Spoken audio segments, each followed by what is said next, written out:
안녕하세요. 목소리가 잘생긴 남자 임상태 목사입니다. 오늘부터 디도서 본문을 살펴보려고 하는데요. 오늘은 디도서 1장 1절부터 4절까지를 살펴보려고 합니다. 1절에서 4절까지는 디도서의 도입부라고 볼 수가 있고요. 바울 서신의 특징 중 하나가 있다고 한다면 이 도입 부분 짧은 그 몇 구절 가운데에 그 편지를 통해서 하고자 하는 핵심을 함축해서 담고 있습니다. 이것이 사도 바울의 서술 방식이라고 할 수가 있습니다. 가볍게 1장 1절을 보시면 하나님의 종이요 예수 그리스도의 사도인 나 바울이 사도된 것은 이라고 합니다. 이게 보시면 이 부분에 벌써 이 반복되는 게 단어가 두 개가 나오죠. 예수 그리스도의 사도인 나 바울이 사도된 것은 두 번이나 나옵니다. 그러니까 뭔가 이 자기를 소개하는데 굉장히 거창한 느낌을 우리가 받을 수가 있죠. 디모데 전서와 같은 서신에 비하면 비교해보면 분위기가 사뭇 진중합니다. 그러면 왜 도대체 이렇게 바울은 거창하게 자신의 사도성을 도입부에서 강조를 할까요? 만약에 이 디도서가, 이 편지가 디도에게만 보내는 그런 사적인 편지였다고 한다면 그럴 필요가 없었을 것입니다. 거창하게 소개할 필요가 없었겠죠. 왜냐하면 디도는 바울에 대해서 너무나도 잘 알고 있었기 때문에 그렇습니다. 그렇다고 한다면 누구를 바울은 염두에 두고 이 편지를 썼을까요? 네, 바로 디도가 사역을 해야 되는 그리스도의 교회 그리고 성도들을 염두에 두고 이 편지를 썼습니다. 그리스도의 교회와 성도들은 사도 바울이 디도에게 명령한 것들을 그냥 쉽게 지나쳐서는 안 되었습니다. 하나님의 종이요 예수 그리스도의 사도인 나 바울이 나의 참 아들 된 디도에게 전한 명령이니까 너희는 그의 말에 순종을 해야 된다. 따르라. 이것입니다. 그러니까 디도의 권위를 인정하라는 것이죠. 앞서 첫 번째 시간 개간에서 살펴보았던 것처럼 그레데에는 전통 종교 유대인들이 많이 거주했습니다. 때문에 유대인에 속한 거짓 교사들도 많았습니다. 뭐 예를 들면 예수를 믿어도 너희들 할례를 받아야 된다. 율법을 지켜야 된다. 그래야 하나님의 자녀가 될 수 있다라고 주장하는 자들이죠. 그렇기 때문에 그레데에서 사역을 하게 될 이 디도를 향하여 그의 권위를 향하여 적지 않은 공격들이 있었을 거라는 것입니다. 바울이 이를 모를 리가 없죠. 벌써 이 수많은 사역들을 경험하면서 자연스럽게 알게 될 수밖에 없었을 것입니다. 디도를 향한 이러한 공격은 그 사람 자체만을 향한 공격이 아니라 그가 전하는 복음, 메시지에 대한 공격으로도 볼 수 있습니다. 사도 바울이 이를 잘 알고 있었기 때문에 자신의 명예 때문에 거창하게 소개를 한 것이 아니라 사도 바울 자신과 디도가 전한 복음이 사람들로 하여금 도전을 받고 있었기 때문에 그렇습니다. 여기서 우리가 알 수 있는 한 가지는 복음과 그리고 그 복음을 전하는 자는 뗄래야 뗄 수 없는 존재라는 것이죠.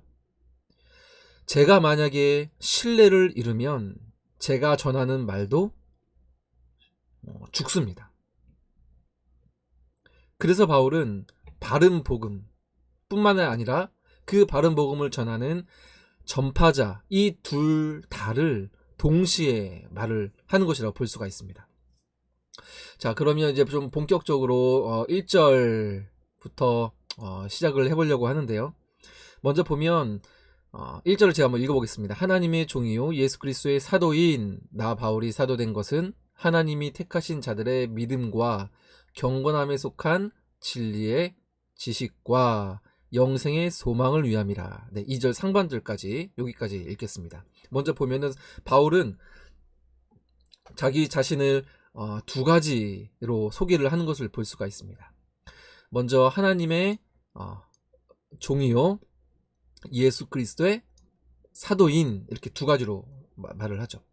먼저 하나님의 종을 먼저 좀 살펴봤으면 좋겠는데요. 하나님의 종은요 바울의 서신서 중에 디도서에만 나오는 표현으로 의무를 강조하는 단어라고 볼 수가 있습니다.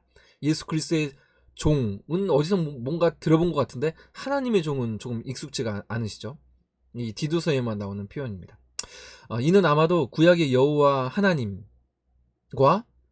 바울 자신을 연결하려는 그런 시도일 수 있습니다.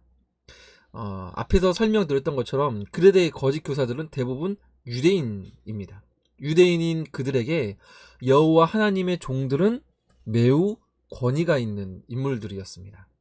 어떤 사람들이 구약에서 여호와 하나님의 종이라고 일컬음을 받았습니까? 가장 먼저 떠오르는 사람이 저는 모세였습니다. 뿐만이 아니라 그의 후계자인 또 뭐 여호수아, 다윗 이런 사람들이 여호와의 종이라고 자신이 스스로 말을 하고 사람들에게 그렇게 불림을 받았습니다. 즉 그러한 사람들, 하나님의 그 대리인들이라고 해야 될까요? 그들에게만 붙일 수 있는 단어가 바로 이 종이었다는 것이죠. 그런데 바울이 내가 하나님의 종이다라고 그렇게 소개를 한 것은 나는 그렇게 구약 시대에 그 존경받는 하나님의 대리인이었던 그러한 사람들과 내가 같은 대열에 선 사람이다라고 소개를 하는 겁니다. 유대인들이 하나님의 종이요라고 그렇게 소개를 하는 바울의 말을 들었을 때에 그 어떠한 느낌으로 다가올지 대충 감이 오시지 않습니까? 또한 이 종은 잘 아시는 것처럼 이사야 43장에 있는 고난받는 종을 연상하게 하기도 합니다. 그 종은 예수님이죠. 아시는 것처럼 예수님은 하나님의 종으로서 죽기까지 복종하셨습니다. 마찬가지로 사도 바울 자신도 끝까지 하나님의 명령에 순종하는 자임을 동시에 소개를 하는 단어라고 볼 수가 있습니다. 즉, 이 종이라는 단어를 한번 정리하자면 하나님의 대리인임과 동시에 끝까지 순종하는 사람이라는 두 가지 이미지를 함께 담고 있다고 보시면 되겠습니다. 오늘날 이 부분을 우리의 이 현실 가운데로 이제 가지고 온다고 한다면요. 하나님께서 선택하시고 부름받은 모든 교회, 성도들 또한 하나님의 종이고 예수님의 종인 줄 믿습니다. 흔히들 보통 사역자들을 향하여 하나님의 종이라고 그렇게 말씀을 하시는데요. 사실은 사역자들만 하나님의 종이 아니지 않습니까? 어떤 특정 역할을 하는 선교사님들이나 교역자나 심지어는 사도 바울이나 그런 인물들만, 그런 사람들만 하나님의 종이 아니라 예수를 주인으로 삼고 하나님 나의 구원자로 삼는 모든 사람들이 하나님의 종인 줄 믿습니다. 어떠한 목사님의 말씀을 빌어서 말을 드리면은요, 종이란 단어에는 님자를 붙이지 않습니다. 종은 높임을 받는 그러한 직분이 아니죠. 때문에 종님이라는 말은 있을 수가 없습니다. 우리는 오직 하나님만을 끝까지 섬기고 따르는 종놈들입니다. 어감이 조금 세지만 사실은 그것이 맞습니다. 하나님의 교회는 하나님께 복종하는 종놈들이 모인 곳입니다. 종님들이 있고 종놈들이 있는 것이 아닙니다. 우리는 모두 다 하나님의 종놈들입니다. 세상에 복종하면 안 됩니다. 그러기 때문에 하나님의 종놈이기 때문에 주의 말씀을 따라야 합니다. 물질과 하나님을 동시에 섬길 수 없습니다. 여러분, 나는 누구의 종입니까? 사람의 종입니까? 물질의 종인가요?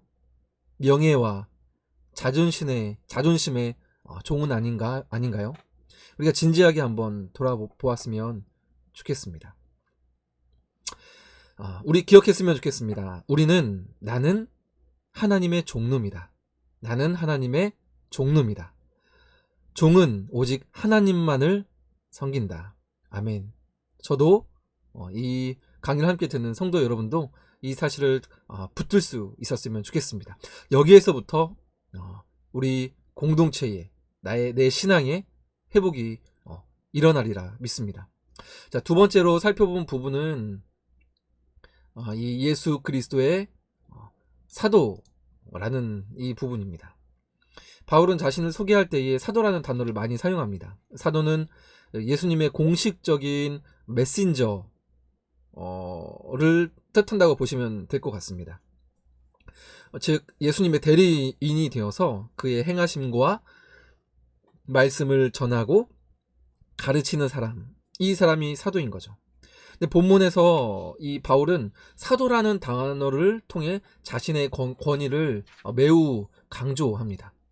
살펴봤던 것처럼 예수 그리스도의 사도인 나 바울이 사도된 것은 한 번, 두 번이나 강조하지 않습니까? 한 단어를 한 구절에서 두 번이나 강조한다는 것은 그 부분을 굉장히 극대화해서 표현하고 싶을 때, 말하고 싶을 때에 보통 쓰여집니다. 오늘날 잘못된 가르침을 주는 이단과 같은 곳에서 이 사도라는 단어를 심심치 않게 쓰는 것을 아마 들어보시고 보셨을지 모르겠습니다.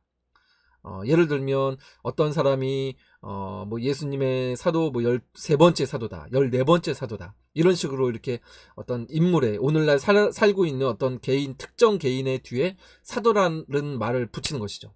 그러나 이제는 이 사도의 사명을 물려받은 개인은 존재하지 않습니다. 이 사실을 기억하셔야 됩니다. 그러면 그 사도의 사명은 끝인가요? 그렇지 않죠. 개인으로 존재하지 않는다 하더라도 공동체로는 존재할 수 있습니다. 즉 사도와 선지자의 터 위에 세움을 받은 교회가 그 사명을 이어받게 된 것이죠. 하나님으로부터, 예수 그리스도부터 그 사도의 사명을 오늘날의 교회들이 물려받은 것입니다. 오늘날에는 교회 공동체가 말씀을 전하는 자를 권위를 가지고 세우죠. 저 또한 안수라는 절차를 거쳐서 세움을 받았습니다. 그런데 교회 공동체가 저와 같은 사역자뿐만이 아니라 어떠한 그런 여러 기준들, 그런 자격들을 인정하여서 허락한다고 한다면 누구든 영적인 권위를 가지고 말씀에 근거하여서 가르침을 줄 수 있습니다. 바로 우리 교회에 계시는 우리 순장님들, 그리고 다음 세대 우리 선생님들이 이에 해당하겠죠. 한 명의 사역자, 한 명의 교사가 세워지는 것이 얼마나 중요한지 잘 아실 것입니다. 그들이 한 영혼을 살리는 복음을 맡았기 때문에 그렇죠. 바라기는 그렇게 가르침의 자리에 있는 우리 모든 성도님들이 정말 부단히 아버지의 임재 가운데 섬으로 정말 나의 이 사명이, 가르침의 사명이 하늘에 계신 하나님으로부터, 그리고 우리의 구주 되신 예수 그리스도로부터 왔다는 그 확신 가운데에 맡은 바 하나님께서 맡겨주신 사역을 감당할 수 있는 그러한 저와 여러분들이 되기를 간절히 소망합니다. 그렇다고 한다면 종이면서 동시에 사도 바울의 사도인 이 바울의 책임은 무엇인가 좀 살펴봤으면 좋겠는데요. 먼저 보시면 세 가지처럼 일단은 보입니다. 제가 한번 그 화면에 표시를 한번 해보겠습니다. 하나님의 종이요 예수 그리스도의 사도인 나 바울이 사도된 것은, 그죠? 그 다음에 이어지는 것이 이제 이유가 나오겠죠? 종으로 사도로 부르신 이유가 나오는데요. 자, 먼저는 보시면 형광으로 표시를 해드리겠습니다. 하나님이 택하신 자들의 믿음과, 이것이 첫 번째입니다. 그리고 이어서 경건함에 속한 진리의 지식과, 즉 지식을 위해서이죠. 그 다음에 마지막으로 나오는 부분이 영생의 소망을 위함이라, 이렇게 합니다. 요 세 가지를 위해서 이 종으로, 사도로 부르심을 받았다라고 말을 합니다. 그런데 이 부분을 사실은 원문으로 조금만 살펴보면은요, 사실은 앞에 있는 두 가지가 이유고요, 맨 마지막에 나와 있는 이 영생의 이 소망, 이 부분은 사실은 앞에 있는 두 가지를 이 뒷받침해주는 뭐라고 해야 될까요? 베이스라고 볼 수가 있습니다. 그러니까 하나님 택하신 자들의 믿음과 경건함에 속한 진리의 지식을 위해서 끝까지 달려갈 수 있게 하는 그 힘, 기초, 그것이 이 영생의 소망이다라는 겁니다. 한글 성경을 보면 위함이라라고 하면서 세 가지 그 이유처럼 설명을 하지만은요, 이 헬라어의, 제가 굳이 좀 헬라어를 말씀드리면 첫 번째와 두 번째에 쓰인 전치사, 헬라어 전치사가 카타라는 전치사가 있습니다. 이 카타라는 단어는 무엇을 위해라는 그런 뜻이거든요. 그런데 세 번째는 이 카타가 쓰인 것이 아니라 에피라는 헬라어 단어가 쓰였습니다. 이 에피라는 단어는 무엇 무엇 위에, 무엇 무엇을 기반으로, 기초로, 이런 뜻이거든요.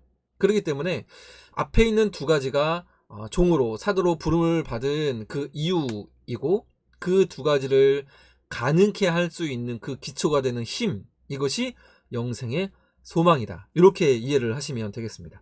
자, 그러면 첫 번째 이 하나님이 택하신 자들의 믿음, 이 부분을 좀 잠깐 나누어 보고자 하는데요. 자, 언더라인 제가 한번 긋겠습니다.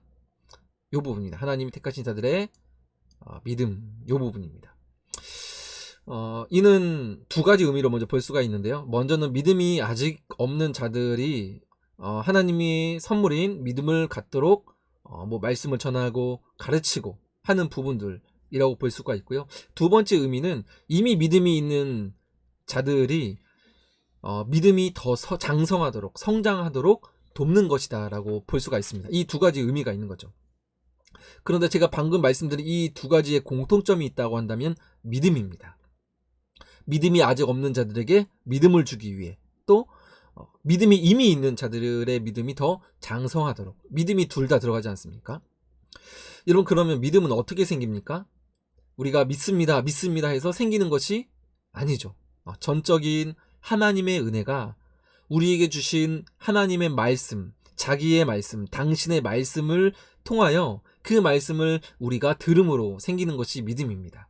그렇기 때문에 가르치는 모든 자들은 첫째로 무엇보다도 말씀의 사람이 되어야 합니다. 말씀을 가까이 하고 깊이 묵상하고 매일마다 읊조리는 그러한 부분들이 우리 가운데의 습관으로 자리 잡아야 합니다. 그래야 오늘날의 다양한 환경 가운데에서 살아가는 사람들에게 말씀으로 격려하고 성장하도록 도울 수 있기 때문에 그렇습니다. 습관을 위해서 여러분 힘쓰셨으면 좋겠습니다. 저 또한 힘을 쓰겠습니다. 쉽지는 않지만 힘을 우리 함께 썼으면 좋겠고요. 자, 그 다음에 두 번째로는 하나님 택한 자들의 믿음과 경건함에 속한 진리의 지식과, 이것을 위해서 종으로, 사도로 부름을 받았다는 것이죠. 여기서 말하는 먼저 이제 진리의 지식, 이 진리의 지식이라는 것은 쉽게 말하면 진리를 알게 되는 것을 말을 합니다. 즉 진리를 아는 사람을 만드는 것이 사도 바울의 역할이었다라는 것이죠. 이는 단순하게 지식적인 차원뿐만이 아니라 체험적으로, 그리고 인격적으로 안다는 것입니다. 자, 그러면 이 단어를 한번 좀 살펴봤으면 좋겠는데요. 경건함에 속한 진리의 지식이라고 하지 않습니까?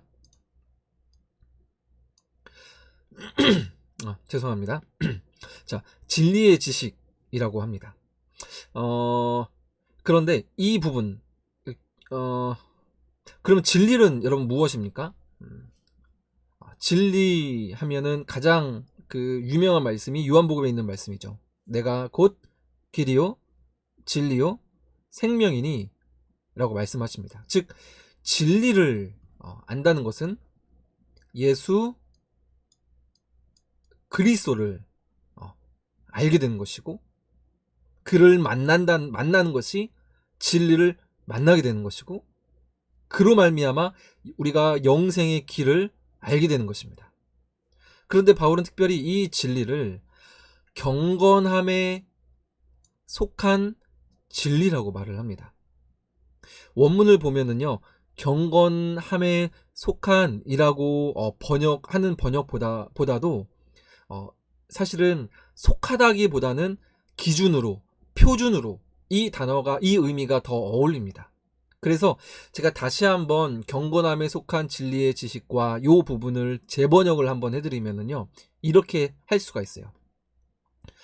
경건함을 표준으로 하고 있는 진리의 지식입니다. 여기서 잠깐 이 경건이라는 단어를 살펴보면은요, 유세베이아라는 헬라어 단어를 사용을 하는데요. 이 경건이란 뭔가 어떠한 보이지 않는 그러한 부분일 수도 있지만, 사실은 생각보다 외적으로 나타나는 부분이 많습니다. 뭐냐면 경건이란 하나님을 경외하는 모든 삶의 태도를 말을 하거든요. 고아와 과부를 돌아보는 것이 경건이라고 말씀을 또한 다른 서신서에서 야고보서에서 말씀하고 계시지 않습니까? 즉 경건한 삶의 열매가 나타나는 진리여야 진짜 진리다라는 겁니다. 경건함을 표준으로 하고 있는 진리의 지식이라고 번역을 할 수 있기 때문에 그런 것이죠. 그러니까 진짜 진리라고 한다면 삶의 열매가 나타나야 된다는 것이죠. 삶의 열매가 나타나야 진짜 진리, 참 진리다라고 말을 하는 겁니다. 최근에 신천지가 이슈가 되었죠. 신천지와 같은 이단이 진리가 아닌 너무나도 확실한 증거가 무엇입니까? 재고 따지고 할 필요도 없습니다. 삶의 열매가 보여주지 않습니까? 뿐만 아니라 사실은 오늘날의 우리 교회들 또한 안타깝지만 경건의 열매를 찾아보기가 쉽지 않고 겉으로 입만 무성하여 세상의 조롱거리가 된 현실은 교회의 진정한 복음, 참 진리가 사라지고 퇴색되었기 때문이라고 우리가 진단해 볼 수도 있겠습니다. 이 살펴본 1절을 잠시 정리하면요. 택하신 자들, 성도의 믿음, 믿음의 장성함, 그리고 그 믿음과 진리에서 나온 경건한 삶을 위해서 바울 자신을 하나님이 친히 부르셨다라고 설명을 합니다. 그렇다고 한다면 바울의 사명이 이와 같다고 한다면 오늘날 나의 목표, 그죠? 그리고 우리 공동체, 이 땅에 있는 오늘날의 모든 교회의 목표 또한 동일할 수밖에 없지 않을까요? 그리고 그것을 목표로 한다면 점점 커지는 교회의 규모나 어떠한 특별한 외적인 활동만으로 만족하는 일은 결코 없을 것입니다. 이어지는 이제 2절을 살펴보기를 원하는데요. 이어지는 문장, 이 영생의 소망을 위함이라. 이 부분은 설명드렸던 것처럼 앞에 있는 이 두 가지 목적을 달성하기 위한 사도 바울 자신의 사역의 기초라고 볼 수가 있습니다. 여러분, 무엇이든 기초가 중요하지 않습니까? 바울이 자신의 인생과 사역의 기초를 삼은 것이 무엇이냐? 영생의 소망이라는 겁니다. 이 영생의 소망이 있었기 때문에 바울이 죽음을 불사하고 모든 것을 배설물 여기고 표대를 향하여 끝까지 달려갈 수 있었던 것이죠. 여러분, 우리에게도 이 영생의 소망이 실제적으로 우리 모든 삶의 나의 신앙의 기초로 되어 있는지 한번 살펴보았으면 좋겠습니다. 바울이 고난 속에서도 믿음을 지키고 경건하게 살고자 하는 자는 박해를 받으리라 라는 그 바울의 말처럼 때로는 우리가 억울하고 손해를 보는 일을 겪으면서도 그럼에도 불구하고 경건한 삶을 선택할 수 있는 것은 우리에게 이 영생의 소망이 있기 때문에 그렇습니다. 하나님 나라에 담긴 주님의 마음이 무엇인가? 영생을 소유한 사람을 창조하는 것, 재창조의 사역, 그것이 하나님 나라의 핵심이라고 생각을 합니다. 그리고 그 계획의 시작은 언제입니까? 영원 전부터입니다. 2절 중간쯤에 보시면 거짓이 없으신 하나님이 영원 전부터 약속하신 것인데 라고 말씀을 하시죠. 영생의 소망을 위함이라. 자, 말씀 이어서 계속 보면은요. 자, 영원 전부터 약속하신 영생은 그렇다고 한다면 무엇입니까? 영생 이꼬르 예수 그리스도이죠. 사도 바울이 이 약속의 시점을 요 영원 전으로 끌고 가서 말하고 하는 것은 이유가 있습니다. 무엇이냐면 유대인들이 그들의 믿음의 조상으로 그렇게 말을 하던 아브라함을 뛰어넘기 위함입니다. 아브라함이 정말 오래전에 그렇게 존경받는 믿음의 조상이지만 영원 전이라고 하면은 사실은 아브라함을 뛰어넘고도 한참 뛰어넘죠. 그렇기 때문에 굳이 이 영생의 소망을 말을 하면서 영원 전으로 그 시간을 끌고 간 겁니다. 사도 바울이요. 하나님의 자녀는 아브라함의 자손과 같은 어떠한 혈통에 국한되지 않는 줄 믿습니다. 또한 하나님의 방법은 아브라함이 아니라 독생자 예수 그리스도셨죠. 만약 유대인들이 이 예수님을 거부한다면 아브라함에게 하신 언약, 아브라함을 통해서 우리에게 주신 그 약속은 당신들과는 아무런 상관이 없다라는 것을 은연중에 말하고 있는 겁니다. 오직 예수를 알고 예수를 경험하고 그의 이름을 의지할 때 영생을 선물로 주십니다. 그래야 우리가 영생을 받습니다. 그죠? 아브라함의 이름에 영생이 있지 아니합니다. 오직 하나님과 그의 독생자 예수 그리스도, 그분을 믿을 때에만 우리에게 영생이 주어진 줄 믿습니다. 또한 이 약속이 믿을 만한 확실하고도 분명한 진짜 약속이라는 증거가 무엇입니까? 그것은 거짓이 없으신 하나님이 하신 말씀이기 때문에 그렇습니다. 이 부분이 저는 참 여러 번 디도서를 읽으면서 읽을 때마다 참 새롭게 다가오고 참 인상적인 말씀으로 다가오더라고요. 사실은 이 거짓이 없으신 하나님이라는 표현은 적어도 신약 성경에서는 거의 유일하게 이 본문에서만 나오는 부분입니다. 여러분 디도서 이제 나중에 살펴보겠지만 1장 12절에 보시면 그르데인들은 항상 거짓말쟁이다 라고 말을 합니다. 그런데 이 거짓은 사실은 굉장히 기원이 태초로까지 거슬러 올라갑니다. 태초까지는 아니군요. 무슨 말씀이냐면 에덴 동산에서 뱀이 거짓말을 하고 과장을 해서 이 아담과 하와를 꿰지 않습니까? 사탄도 거짓말쟁이입니다. 그러나 하나님은 거짓이 없으신 분이십니다. 그렇다고 한다면 그분의 자녀인 우리 또한 정직을 말해야 합니다. 특별히 저와 같은 사역자는 진실해야 되고, 진실해야 된다는 말은 가르치는 모든 자들은 노력을 해야 되죠. 말이 진실해야 되고, 그보다도 행동이 또한 그 말과 일치할 수 있도록 행동 또한 진실해야 합니다. 사실은 사역자로서 이 부분이 가장 어렵습니다.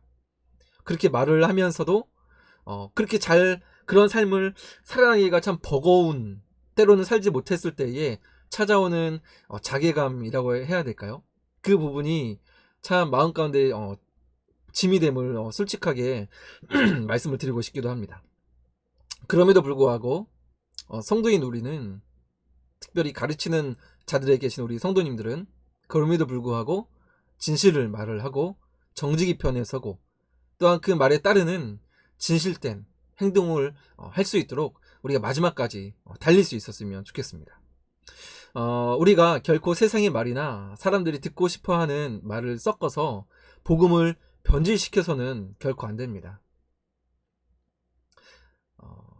사실 준비하면서 이런 생각이 들었습니다. 제가 그렇게 삶으로 살아내지 못하면서 어떠한 말을 한다. 저는 정작 살지 못하면서. 그렇다고 한다면 저도 쉽지 않은데 성도 여러분도 쉽지 않겠죠. 그러면 거기서 성도님들이 느끼시게 되는 여러 가지 어려움들, 또한 자괴감들도 있지 않으시겠습니까? 그러니까 제가 먼저, 가르치는 자들이 먼저 그 말씀대로 살아내고 있고 살 수 있다라는 그런 것을 우리가 삶의 증거로 보여줘야 되지 않을까, 그런 생각이 들었습니다. 어쨌든 우리는 거짓을 첨가해서 복음을 변질시켜서는 안 됩니다. 거짓 확신, 거짓 평안은 잠시 잠깐은 좋아 볼지 모릅니다. 그러나 그것은 영생을 주지 못합니다. 예를 들면 그리스도는 예수 그리스도에 의한 종교죠. 예수 그리스도 하면 십자가를 빼어 놓을 수가 없습니다. 그런데 이 영생은 십자가의 길을 걸을 때만, 예수 그리스도의 길을 쫓을 때에만 누릴 수 있습니다. 그러지 않습니까? 십자가를 통과하지 않고서는 부활은 없습니다. 이러한 부분들을 거짓 없이 그대로 전해야 하나님이 주시는 영생을 누릴 수 있다는 것입니다. 어려워할 것 같은 거 빼고, 부담될 것 같은 거 빼고, 그러면 과연 그것을 참된 하나님의 말씀이라, 복음이라 할 수 있을까요? 변질된 복음, 변질된 말씀에는 영생은 없습니다. 이 부분 우리가 기억했으면 좋겠습니다. 자, 이어서 3절을 살펴보기를 원하는데요. 제가 한번 읽겠습니다. 자기 때에 자기의 말씀을 전도로 나타내셨으니 이 전도는 우리 구주 하나님이 명하신 대로 내게 맡기신 것이라. 자, 자기 때에 합니다. 한 번쯤 들어보셨을 카이로스, 하나님의 시간, 그죠? 몇 번 들어보셨죠? 설교 가운데 들어보셨을 줄 압니다. 카이로스라는 단어가 사용이 됐습니다. 자기 때에 하나님의 시간이죠. 예수님이 이 땅에 임마누엘 하신 것, 바울을 부르시고 복음을 전하게 하신 것, 그리고 내가 하나님의 말씀을 듣고 하나님의 자녀가 된 것, 이 모든 것이 하나님의 때에 이루어진 것입니다. 그리고 자기 때에 자기의 말씀을 전도로 나타내셨다라고 합니다. 그렇다고 한다면 이 전도는요, 어떤 사람의 어떤 노력이나 사람의 말이 아니라 사실은 선포라는 단어가 더 잘 어울리는 단어입니다. 왜냐하면 이것이 앞에 있는 수식어가 무엇입니까? 자기의 말씀입니다. 자기의 말씀을 전도로 나타내셨으니 때문에 우리가 이 어감적으로, 어휘적으로 조금 더 바르게, 조금 더 올바른 의미로 이렇게 번역을 하자고 한다면 전도라는 단어보다는 사실은 선포가 더 어울립니다. 왜냐하면 우리의 말이 아니라 하나님의 말씀, 자기의 말씀을 전도로 나타내셨기 때문에 자기의 말씀을 선포하셨으니, 선포로 나타내셨으니, 이렇게 번역을 하는 것이 조금 더 명확한 번역이라고 볼 수가 있습니다. 자, 그렇다고 한다면 이 전도라는 거에서 잠깐 생각해 봤으면 좋겠습니다. 하나님의 때에 따라, 그죠? 그 카이로스에 따라 하나님 자기의 말씀이 선포되었다고 한다면 마찬가지로 오늘날 우리 성도 개인에게, 그리고 교회 공동체에게 맡겨진 중요한 사명 또한 전도일 것입니다. 선포일 것입니다. 단지 사람을 교회로 데려와 등록시키는 것이 아니라 하나님의 말씀 자체를 전하는 일입니다. 이 부분을 우리가 명확하게 해야 됩니다. 누군가를 데리고 와서 등록을 했다고 가정을 합시다. 그리고 적당히 예배 시간에 참여하다가 그 세례를 받고 직분을 받으면 그 당사자는 아마 이렇게 생각하게 될지도 모릅니다. 아, 내가 이제 그리스도인이구나. 그리스도인이라고 집사님들이, 권사님들이, 목사님들이 말을 하니까 그리스도인이구나. 아, 그러면 구원을 받는구나. 이렇게 착각할 수도 있게 된다고 저는 생각을 합니다. 그러나 이것은 정말 유의해야 합니다. 정말 자신이 비참한 존재임을 말씀을 통하여 깨닫고 회심, 정말 회개를 경험해야 되는데 정말 그래야 되는데 이러한 부분들이 말씀이 빠지면 이런 부분들이 빠지게 되고, 그렇다고 한다면 사실은 겉모습은 그리스도인처럼 보이지만 정확하게는 그냥 교회만 다니는 사람이 되는 거겠죠. 때문에 공동체 안에서 세례를 받기 전에 또는 교회에 처음 발걸음을 하기 시작했을 때에 정말 분명하고 확실하게 하나님 말씀을 가르쳐야 합니다. 이 부분은 그 무엇과도 사실은 타협해서는 안 되는 부분이라고 생각을 합니다. 왜냐하면 한 영혼의 구원이 달려있기 때문에 그렇지 않습니까? 이미 성도된 우리 또한 날마다 선포하시는 주님의 말씀을 들어야 하는 줄 믿습니다. 어떤 상황에 따라서 이 일이 하나님이 주신 메시지다, 하나님의 뜻이다, 사실은 그렇게 생각하기가 쉬운데 저 또한 그렇지만 이 부분은 굉장히 사실은 희미합니다. 어떠한 일어나는 현상들, 삶의 일들을 가지고 하나님의 메시지라고 쉽게 단정하지 마십시오. 그러면 상황에 따라서 휘둘리게 되거든요. 분명하고 확실한 하나님의 우리에게 이미 주어진 66권 말씀을 통해서 하나님의 뜻을, 하나님의 음성을 들을 수 있어야 됩니다. 여러분, 오늘날 세상에는 굉장히 많은 말들이 있습니다. 이번 코로나 때문에 굉장히 많은 우리의 심령들을 불안하게 하는 많은 말들, 거짓 뉴스들, 뭐 이렇더라 카더라 하는 그런 소문들이 얼마나 많이 있었습니까? 그런 것들을 듣노라면 혼란스럽습니다. 두렵습니다.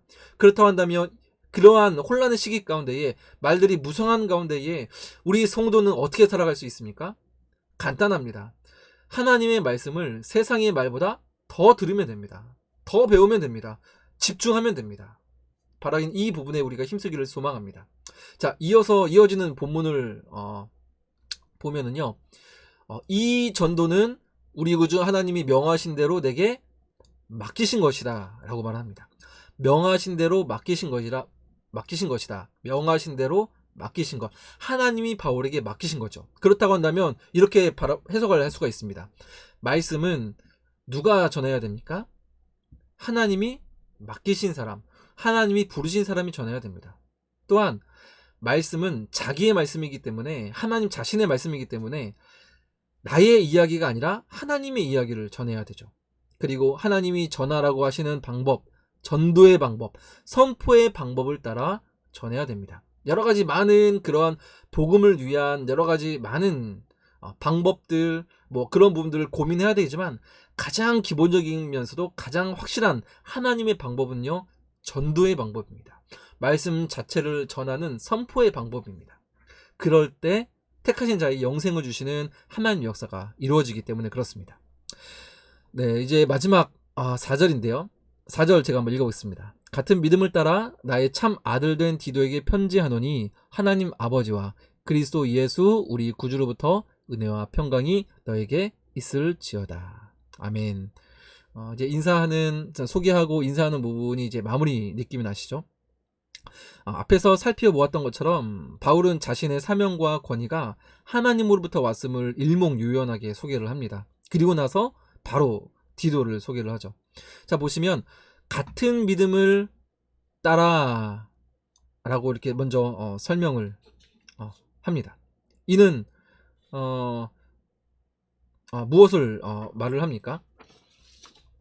같은 믿음을 따라 그리고 자, 또 하나 더 표시하겠습니다. 나의 참 아들 된 디도에게 편지를 한다 라고 말을 합니다.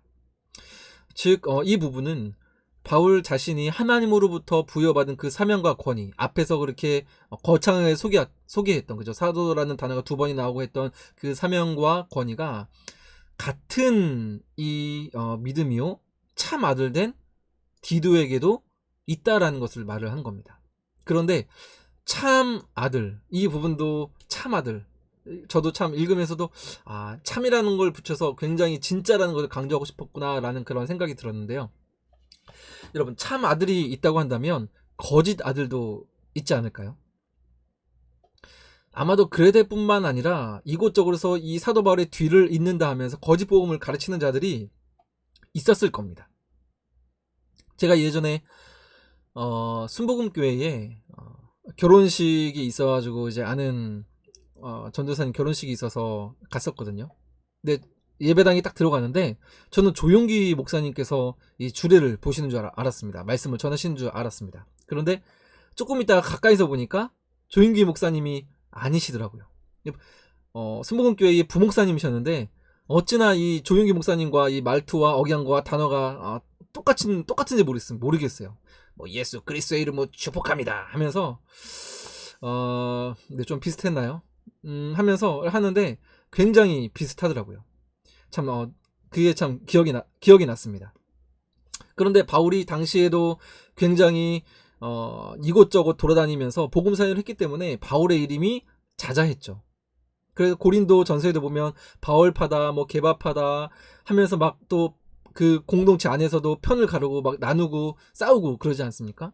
마찬가지로 이 바울의 어떤 그 위상이라고 해야 될까요? 그 이름이 있었기 때문에 내가 바울의 수제자다라고 하면서 이제 잘못된 가르침을 하는 그러한 사람들이 적지 않았을 것이라는 것이죠. 그런데 바울은 디도에게 이 참 아들이라는 이 단어를 통해서, 이 말을 통해서 그 디도의 권위를 세워주고 증명해주는 그러한 지금 말씀을 하고 있는 거죠. 그러면 우리 한 가지 더 생각해 봤으면 좋겠는 것은요, 참 아들과 거짓 아들을 나누는 기준이 무엇일까요? 그것은요, 바로 앞에 있는 이 같은 믿음이 기준이 된다고 볼 수가 있습니다. 같은 믿음을 가지고 있으면 참 아들이고, 다른 믿음을 가지고 있다고 한다면 참 아들이 아니게 되는 것이죠. 여러분, 우리 세워진 믿음의 공동체가 함께 오래 가려면 필요한 것이 있다고 한다면 같은 믿음 아닐까요? 믿음의 대상이 같고 믿음의 내용이 같고 믿음을 선물로 받은 이유와 목적이 같아야 합니다. 그래야 함께 오래오래 갈 수 있습니다. 자, 이어서 보면 하나님 아버지와 그리스도 예수 우리 구주로부터 은혜와 평강이 내게 있을지어다 라고 합니다. 은혜는 우리가 잘 아는 것처럼 정말로 아무런 먼지 하나 티끌 하나 없이 아무런 값 없이 주어지는 하나님의 호의, 이것이 은혜이죠. 그리고 평강은 이런 은혜로 말미암아 하나님이 나의 아버지 되시고 나는 하나님 당신의 자녀입니다 라고 고백하는 그 관계 속에서 주어지는 심령의 안정감, 이것이 평강입니다. 구약에서는 이 평강을 샬롬이라고 말을 하죠. 그런데 이 두 가지를 우리에게 주시는 분은 누구십니까? 하나님 아버지와 그리스도 예수 구주, 이 두 분을 통해서 주십니다. 즉 진짜 은혜, 참 평강은 하나님 아버지와의 관계, 그리고 예수 그리스도와의 관계 속에서만 나온다고 할 수가 있습니다. 네, 오늘 1절부터 4절까지 다 살펴보았습니다. 가볍게 넘어갈 법한 인사말이지만 매우 중요한 내용들이 담겨 있음을 우리가 알 수 있었죠. 사도의 사명과 권위, 그리고 그것이 어디에서부터 왔는지, 거기에서부터 이어지는 오늘날의 우리 교회와 성도가 갖추어야 할 사명과 목표들, 그리고 이제 이어지는 본문에서는요, 그러한 우리 교회와 성도가 갖추어야 되는 삶의 실제적인 부분들에 대해서 다루고 있습니다. 5절부터 이제 그런 부분들을 다루고 있습니다. 특별히 우리 교회에서 아마도 올해 안에 교회 안에 임직자 투표가 있을 터인데요. 이어지는 말씀들을 살펴보면서 임직 투표를 위해서 우리가 조금씩 기도하면서 준비해보면 어떨까요? 그럼 다음 편에서 뵙도록 하겠습니다. 안녕히 계세요.